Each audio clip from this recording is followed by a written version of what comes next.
उत्तर प्रदेश के माध्यमिक शिक्षा में 80% भागीदारी देने वाले उन वित्त विहीन शिक्षकों की तरफ आपका ध्यान आकृष्ट करना चाहता हूं।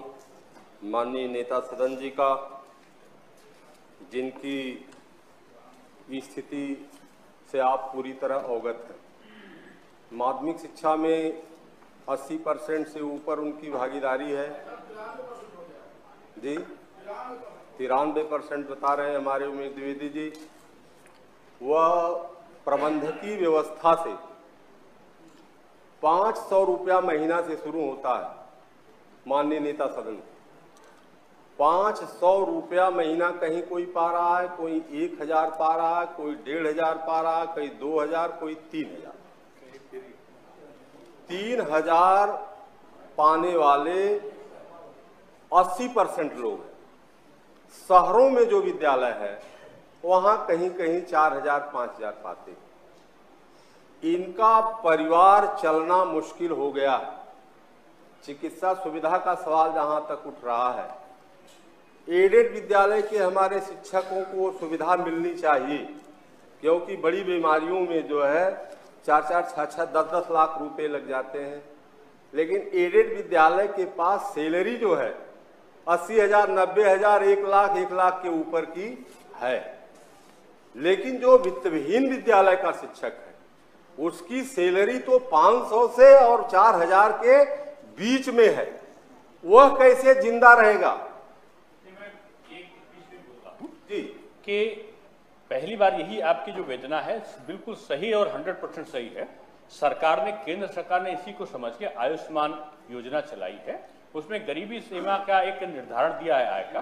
अगर 1500, 2000, 4000 तक का या 10,000 तक का भी है, उसकी आय सीमा इससे भी ज्यादा है, तो उसको 5 लाख रुपए सरकार आयुष्मान कार्ड बना के उसको दवा का देती है। लेकिन वित्त विहीन को मिलना चाहिए, ऐसा आपका प्रस्ताव है। उसके बारे में मैं जवाब दे चुका हूं। जी सर, मेरा कहना है जो भी शासनादेश बनावे, शिक्षक होता है, चाहे वह एडेड का है, राजकीय का है, वित्त विहीन का है, मदरसे का है, संस्कृत का है।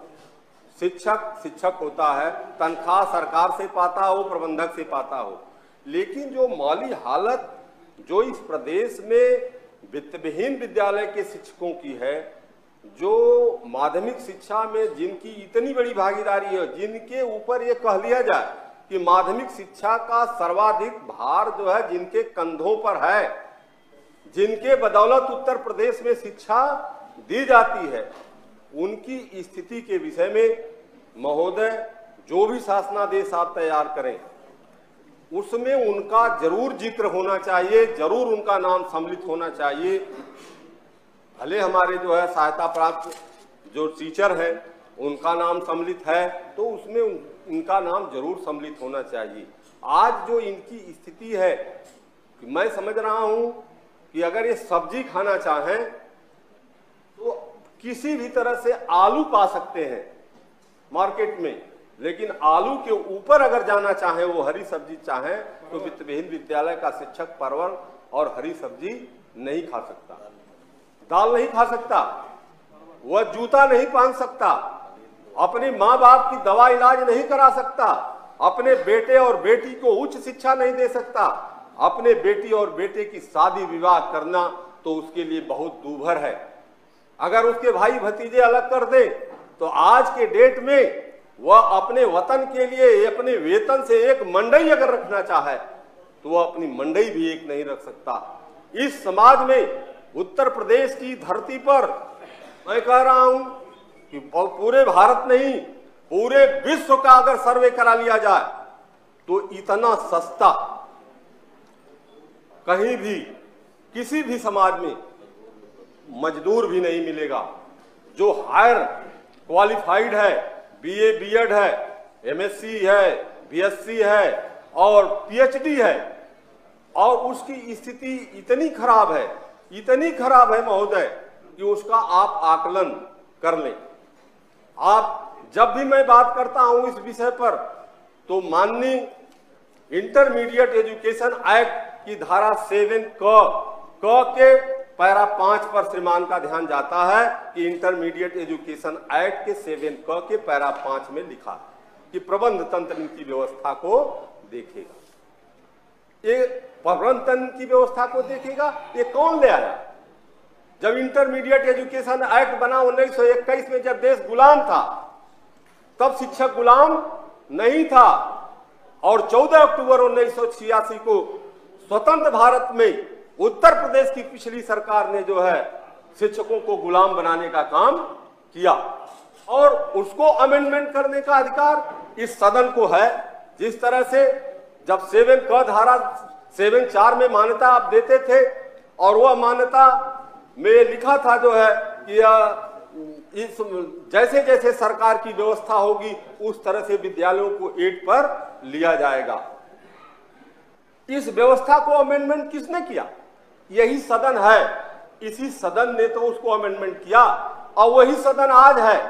तो इस सदन को पूरा अधिकार है कि यह सदन जो गलत कानून बन गया, इंटरमीडिएट एजुकेशन एक्ट में 14 अक्टूबर 1986 को जो संशोधन आ गया, जिस संशोधन से पूरी व्यवस्था, माध्यमिक शिक्षा की व्यवस्था चरमरा गई, पूरे शिक्षक जो है पैरालाइज हो गया जो है, ऐसी व्यवस्था को खत्म करने के लिए, उसमें अमेंडमेंट करने के लिए पूरा अधिकार श्रीमान में निहित है। तो उसका प्रयोग क्यों नहीं किया जा रहा है? माननीय सदस्य, आपकी बात पूरी आ गई। नोटिस में आपका नाम नहीं है, तो लंबा सर बहुत कष्ट का विषय है। कष्ट का विषय आप नोटिस दीजिए ना। बोलने में भी आपको महसूस होता है, सुनने में भी। महोदय, यह सदन बना है, और जब इसका कास्ट किया जाता है, और जो 3.5 लाख लोग भूखमरी के शिकार हैं, जो आज हमारी तरफ देख रहे हैं, मेरे जैसे व्यक्ति को सदन में भेज करके वह सुनना चाहते हैं, देखना चाहते हैं कि लाल बिहारी यादव उत्तर प्रदेश की सदन में गया है। मेरे लिए क्या, हम कह रहे हैं कि आप उस पर नोटिस सरकार से मांग कर रहा है? आप नोटिस लाए तभी तो बोले। इसलिए मैं आपसे निवेदन करना चाहता हूं कि कानून से ऊपर उठ करके, दया की भीख दे करके, ऐसे लोगों को जो आज गांव में जो है किस स्थिति में पड़े हैं, शिक्षक होते हुए सब्जी की दुकान लगाने के लिए मजबूर हैं, खेतों में काम करने के लिए जो आज मजबूर हैं, जो आज रोटी नहीं पा रहे हैं, रोजी पा करके रोटी के लिए मोहताज हैं, जो रोटी गांव में नहीं पा रहे हैं। हमसे बढ़िया तो लैंडलेस लेबरर है, जिसको उत्तर प्रदेश की सरकार निःशुल्क जो है भोजन की व्यवस्था कर रही है। लेकिन हमारे लिए कौन सी व्यवस्था है? 2 साल से न तो प्रबंधक जो है हमको वेतन दे पा रहा है, 1 रुपया मान दे पा रहा है, न तो सरकार हमें दे पा रही है। हम निवेदन करना चाहते हैं नेता सदन से कि मान्यवर, 2 अरब 54 करोड़ रुपए का राजस्व बोर्ड शुल्क के रूप में जो है सरकार के पास गया, 58 लाख शिक्षकों का, और परीक्षा नहीं हुई। वह जो है परीक्षा शुल्क का पैसा जो है, जिससे परीक्षा नहीं हुई, वह आपके खजाने में सुरक्षित पड़ा हुआ है। तो महाराज, अगर अपना आप नहीं दे सकते हमें, ठीक है, आपकी बात आ गई है। नोटिस आपका नहीं था, जो हमारा है, जो हमारे, वही अगर शिक्षकों को इस कोरोना में राहत पैकेज के रूप में अगर दे दिया गया होता, तो कम से कम वो आलू की सब्जी और रोटी। बहुत बहुत धन्यवाद। नेता सदन अधिष्ठाता महोदय, बता दूं